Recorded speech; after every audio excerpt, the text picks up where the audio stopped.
million views on TikTok and Facebook, around 300,000 followers on Facebook, and 160,000 followers on TikTok. Walang iba po kundi si Erickson Iboy Sabinay mula po yan sa bayan ng San Nicolas.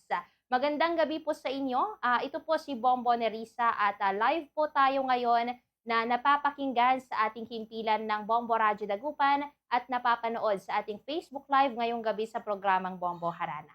Ayan po sir, bago po ang lahat ay pagbati po muna, pakilala sa ating pong mga listeners and viewers ng Bombo Radyo. Good evening po. Good evening po, ma'am. Yeah. Ako si Iboy, San Nicolas po. Dancer ng Distortion, and yun, sumasayaw po ng 10 years na. May 10 years na po akong sumasayaw, and yun. Yes po. Ayan po, no, sa loob po ng 10 years, Sir Iboy, kumusta naman po? Kumusta po ito nga pagiging isang dancer po natin? Ano pa rin full of surprises pa din Parang up and down naman. Pero maganda kasi tuloy-tuloy pa rin kahit na ang daming nangyayari. Ang daming pwede pang mangyari, pero yun, mabuti online natutuloy pa naman po. Pero general question na lamang po, no, Sir Iboy. Para po sa inyo, ano po ba yung meaning ng sayaw po? Ano siya para sa akin outlet. Outlet sa reality. Kasi pag sumasayaw, ako especially pag sumasayaw ako, feel ko parang wala akong problema. Wala yung Erickson, wala yung Iboy. Parang hindi ako nag-i-exist sa mundo pag sumasayaw ako. Kaya ang sarap doon kasi walang discrimination. Hindi nang ma-matter kung ilan yung nasa bulsa mo, kung magkano yung nasa bulsa mo. Ganon. Yung sayaw panta-pantay. Feel ko lahat kayang sumayaw.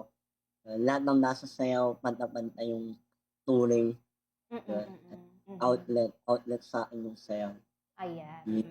And na-mention nyo po kanina no, na 10 years na po tayo no, sa pagsasayaw. Pero kailan po ba or paano po ba nag-start yung journey nyo po as a dancer? Kwentuhan nyo naman po kami, Sir Iboy. Nung bata po ako, parang nasayaw na po ako dito sa amin, sa bahay. Parang 4 years old pa lang ako, kaya ko nang sumayaw sa maraming tao, gano'n, para mapalpukan natin. And then after po nun, ang naalala ko po na na-aksidente po yung papa ko nun. And yun, after po nung trahedyang yun, kinuha po ako ng yung central dito sa amin po. Kinuha po ako na parang sumayaw rin po sa kanila. Parang yun, wala po kasi yung love sa bahay. Feel ko po ganun po kasi pag nawawala po yung love sa bahay, yung bata hahanapin niya sa labas. And nahanap ko po yung love na yun sa sayaw. Nung grade 4 po ako kasi parang kung sumasayaw po kami, nasa akin yung mata ng mga tao, pinapalakpaan. And na-feel ko yung love dun sa sayaw. And yun, nang tuloy-tuloy. Pero hindi po siya ganun kasi parang yun din, pinigilan din po ako nila mama kasi parang doon na ako na-focus, na out of focus po sa school kasi mas masarap na sumayaw. Kaya ayun, parang pinigilan din po. Pero matigas pa yung ulo ko noon. Kasi gusto ko talagang sumayaw, masarap sumayaw. Kaya nilaban ko po. Hanggang nung may parang yun, nag-start na rin po ng page. Doon na rin po nila natanggap nila mama ko po na hindi na po ako mapipigilan. Opo, hindi na po ako mapipigilan. Kaya yun po, parang ngayon po sinusuportahan naman po na ako nila ate ko po, nila mama. Yun, tulad ng pangangamusta sa akin, gano'n. Yeah, support naman na po nila ako. And yun po, parang after po nung elementary days ng high school po ako, sumayaw po ulit ako. Tinuloy-tuloy ko lang din po.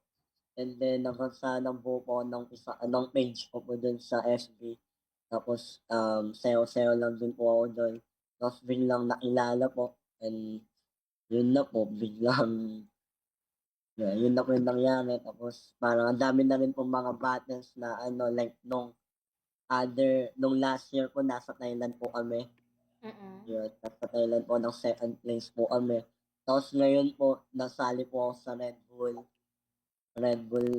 Bull Dance Your Style dito sa Manila.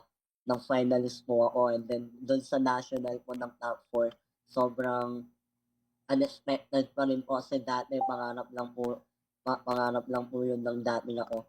And then yun, nakikita ko na sa reality ko po yun na nangyayari na sa akin mismo yun. Kaya parang Mm. ang ganda, full of surprises pa rin po yung sayaw. Yun po yung mga nangyari sa akin. Kaya Yes. Ayan po, Sir Ivo, no, enlighten nyo naman din po kami patungkol po dito kasi nakikita po natin sa monitor po natin, ano, ito pong mga pasample videos nyo ng mga sayaw po. Ano po ba itong forte nyo or genre po ng sayaw na madalas nyo sinasayaw po? tawag po dyan more on aggressive dance yung galaw tapos Mm. parang hindi maintindihan kasi nabuo siya dun sa LA, California dati and hanggang ngayon nag-i-exist yung style na yan, ma'am. Mm. Kaya ayun, ramp po yung tawag diyan, hindi po ramping. Kasi Mm. ramp lang, opo. Ramp po yung style na yan and yun, aggressive po siya kasi more on feeling po yung sayaw na yan. Kaya di mo po kailangan mag-isip ng malalim para may maganda na move. Kailangan mo lang po express mo yung feeling mo para makasayaw ng gano'n. And Mm. opo, yun po yung Okay. style. Mhm. Yes po, sir. Ayan po, balikan po natin 'no, yung na-mention niyo po kanina, itong pong, group niyo is, nakapag-ibang bansa na rin for the Op competition. Ayan po 'no. Sir, paano po ba natin pinagpaplanuhan or, ano po ba yung mga preparation natin sa isang, performance or isa-isang competition po? ano po talaga, yung preparation po namin hindi po siya madali kasi parang minsan mas malaki pa po yung nai-invest namin kaysa sa napapanalunan. So, Hmm. parang talagang matinding commitment po yung kailangan para po maisagawa yung mga gano'n na competition po. Like yun sa Thailand sobrang ano po yun sa'kin, sobrang tragic. Grabe po yung pinagdaanan ng grupo ko that time kasi parang biglaan lang pong nanalo and then next month kailangan na makalipad tapos ako wala pa po akong passport, Mm. wala pa po akong pera, mga gano'n pong problema po. And then pero yun nga po parang 'wag mo na lang sabihin na yung mga nangyayari sa'yo. Basta ano lang, basta iisa yung mindset mo ng group, iisa yung mindset ng group and lahat gumagalaw. Yun, matutupad naman po yung gusto nung group, eh. Na iisa lang po sila ng iniisip, iisa lang Mm. sila ng goal. Walang magiging negative sa plano, dapat lahat puro plan A, walang plan B, gano'n Hmm. po, ma'am. Yun yung nangyari po nun, kaya po natuloy. Yeah. Hmm. Pangarap Mm. pangarap po ng lahat yun na dancer, kayong makalipad po, kaya grabe natupad din po ng buti nga po natupad na namin, eh. Mm. Yun, Alright. mm. Ayan mga kabombo 'no, kumbaga iba din yung advice ni Sir, Iboy po kasi minsan yung iba sinasabi nila na kapag palpak, yung unang plano is dapat may naka-ready ka or may backup plan ka. Wherein kay Sir Iboy po dapat stick ka lang talaga sa plan A para po mag-push po ano, yung, gusto niyo po talagang, mangyari. So sa na-mention niyo po Sir Iboy, so, parang, isang challenge din po ba natin, especially nga po 'no, dito po sa pagpunta natin sa ibang bansa is patungkol po ba ito sa mga financial, support din? Kamusta naman po ito, Sir Iboy? Ano, galing po ba ito sa sarili po ba nating mga bulsa or may mga iba po naman na from private sectors or, government po na tumulong po para po sa inyo? May mga yeah, nagpatulong po kami dito po sa ma'am, dito sa mayor po dito sa Tayo and then sa San Nicolas and sa iba't ibang ano po, iba't ibang provinces po, yun like nagso-solicit po kami, bahay to bahay gano'n. And yung mga sponsor po like yung mga milk tea shop, kinukuha rin po namin, pati yung Mm. mga gano'n po, more on yeah, solicit po kami. And then pero yung akin po, ang naalala ko po sa'kin, sumasama ako sa solicit do'n, pero hindi po ako umaasa do'n. Kasi Mm. iniisip ko po paghahatian pa po yun, eh, kaya feel ko mas mas okey 'pag inisip ko yung budget ko na lang para at least magalawan ko siya ng ano, more on sa'kin 100% para hindi na ako magpabigat do'n, gano'n. Yun yung Hmm. iniisip ko. So, parang ang ginawa ko rin po, nangkuha po ako ng tuturuan dito sa Sangkintin and then parang yun, sumapat naman po yung TF ko do'n papunta pong Thailand. And then after po nun, yun tapos tinulungan na rin po kami nila Vice Mayor ng Tayug, para po makakuha na po ng parang pipirmahan po nila para po hindi na po kami harangin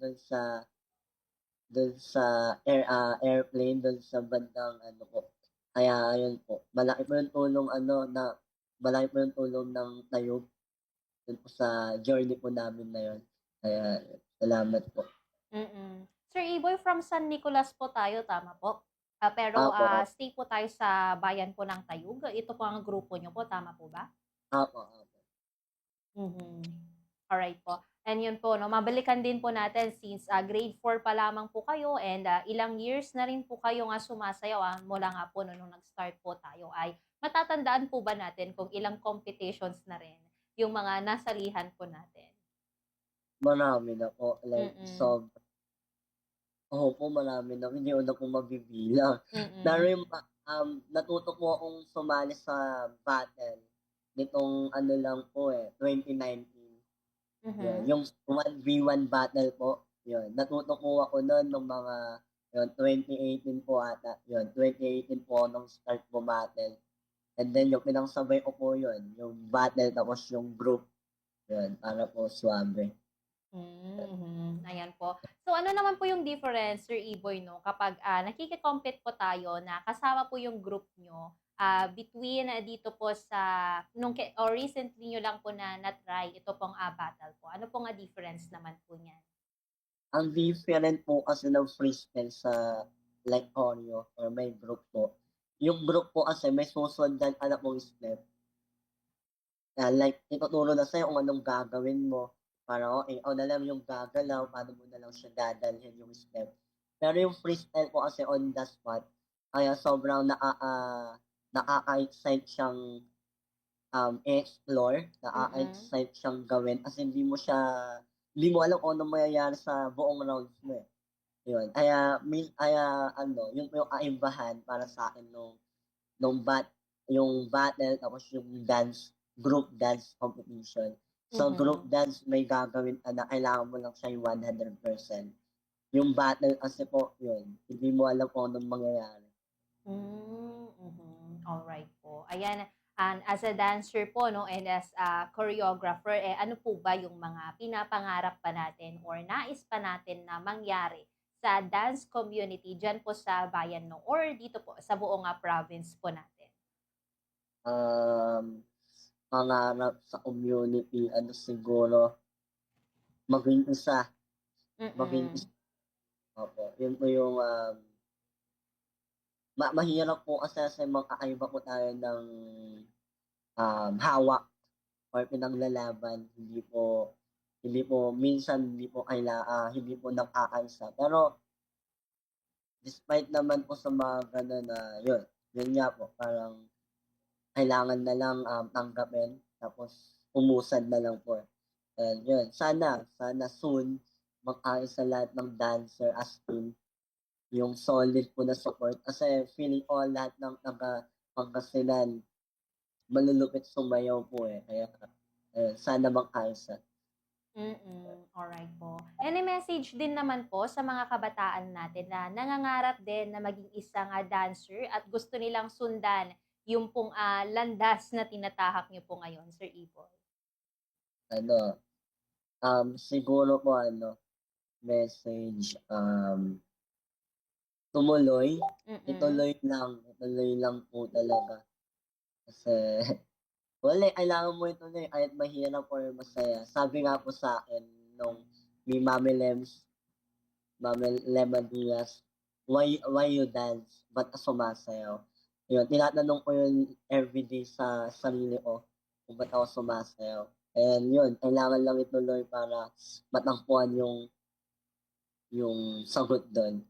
Kaya yun, tuloy lang and be humble, tumuloy ka, paa sa lupa, mata sa langit, paa sa lupa lagi, Mm. eh, mangarap. Kasi yun yung pinakalibre dito sa mundo, yung Mm. pangarap. Kaya yun yung kailangan mong tuparin. Kung walang pangarap, ang nonsense ng buhay. Kaya Mhm. kailangan mong mangarap. Kaya yun yung message ko po sa mga gustong daanan 'to. Ituloy mo, be humble and mangarap ka lagi. Mhm, ayan. Agree naman po tayo diyan 'no, sir. Pero, may gusto rin po ba kayong mga batiin naman or, pasalamatan sa pagkakataon po ito, especially 'no, regarding po sa journey natin bilang isang dancer? Go ahead po. Yun, salamat sa mga nasa likod ko lagi, sa mga tropa, sa Similangan, sa Distortion Family, sa Asylum Capital, sa pamilya ko, sa tropa kila Kuya Rich Flo, kila Kuya Jethro Laminsan. Shoutout pati kay Delbert, kila Mark, yun, shoutout sa inyong lahat and yun, salamat sa pang-suporta niyo sa'kin kahit na minsan hindi Mhm. ako sa mga plano natin. So yun, salamat. Mhm, ayan. Panghuli na lamang po, Sir Iboy, kung may gusto po kayong, i-promote na mga events, mga workshops, or kung saan po kayong puwedeng, mak-contact, go ahead po. Yun, i-follow niyo yung page ko na E-boy. Sa TikTok din, E-boy din yung pangalan ko and yun, if workshop, wala pa po akong workshop, eh, pero yun may Mm. battle this coming sa Tayob and baka magpapa-competition din kami this coming September. Abangan niyo yung poster na lang and yun. Tsaka may gagawin din akong, liga soon. So, para abangan natin 'yan. So yun, follow niyo ako sa FB page ko. Yeah. Mhm, ayan. Sir Erickson Iboy, pahabol na lang po, last na po talaga ano, sa tingin po ba Opo. natin or masasabi na po ba natin na successful na po tayo bilang isang dancer po? Wala, feeling ko hindi tayo masa-success dito sa mundo kasi ang success para sa'kin ay sumaya at makontento. Mm. Pero feeling ko hindi natin yun maaano. So, kailangan na lang natin na i-appreciate yung mga bagay na meron tayo. Huwag na natin intindihin yung wala. Yun. Feeling ko hindi pa ako success kasi sobrang layo pa. Malayo pa tayo sa gusto kong magawa. Pero yun. Pero ano naman, content at masaya naman po ako. Mhm. Ayan. Ayan po Sir, Erickson Iboy Sabinay, maraming salamat po ulit 'no, sa inyo pong, inilaan na Opo, oras. Yes po, para po ay makapanayam po namin ngayon sa aming pong, programa. Muli po Sir ay good luck po sa inyo pong, career at sana po ay, magtuloy-tuloy pa po ito. Muli maraming salamat po at, mag-iingat po kayo palagi and, God bless po.